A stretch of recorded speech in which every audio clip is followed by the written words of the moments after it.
So, hello guys, mga baby loves, mga sisi loves. Ito po yung menu ko for today. Chicken, ang tinatawag po nila dito is marag chicken. Ito po yung mga ingredients. Ipakita ko naman po sa inyo. Ito po siya, may carrots, may patatas. Ito po yung pangpalasa. Start na po tayong magluto. Bismillahirrahmanirrahim. Yan, nakalagay na po yung mantika. Initin na po natin. Mainit ng mantika natin. Wow! So, ito na po yung sibuyas. Next natin ilagay yung garlic.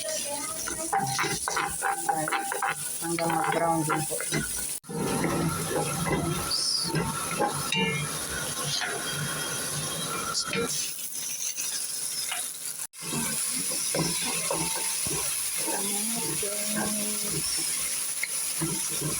Haluin natin yan. Tapos siya guys. Next natin ilagay ay itong mga spicy, yung asin at saka yung magi chicken. Saluin din natin siya. So next, ilagay na natin. So ito na din. Next natin to yung tomato paste.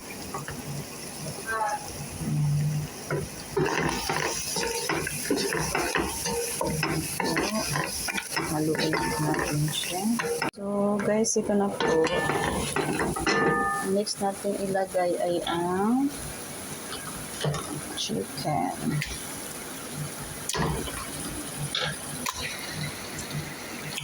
Ito na po siya guys. Halo na. Tapos, takpan po natin ito after 15 minutes. At saka mahina lang din po yung apoy natin para mag-absorb din po yung tubig ng galing sa manok. Para magiging malasa talaga yung pagkain natin. So, ito na po siya. Next step, ang gagawin natin ay lagyan po natin ng tubig. Yung tubig na pinapakulo na siya.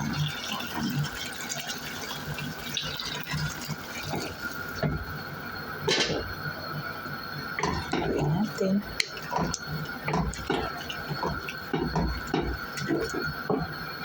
Tapos palakasan na natin yung apoy. So ito na po siya guys. Okay. Pwede na po nating ilagay yung carrots.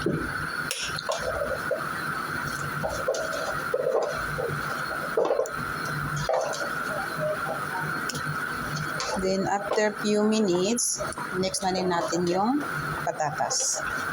So ito na po siya guys, mga baby loves. Ito na po yung natin, marag chicken ang tawag. Ito po ay Arabic food. So ang next po ilagay natin, kasi nandun na yung carrots, ay ang patatas. Ayan po ang recipe natin. Pakituin na lang po natin yung patatas hanggat lumambot siya. Saka yung manok. Tapos tatanggalin na po natin. Ito na po siya guys. All ready to serve na po yung marag chicken. It's Arabic food. Okay, bye. See you again in the next vlog. Okay, thank you for watching guys.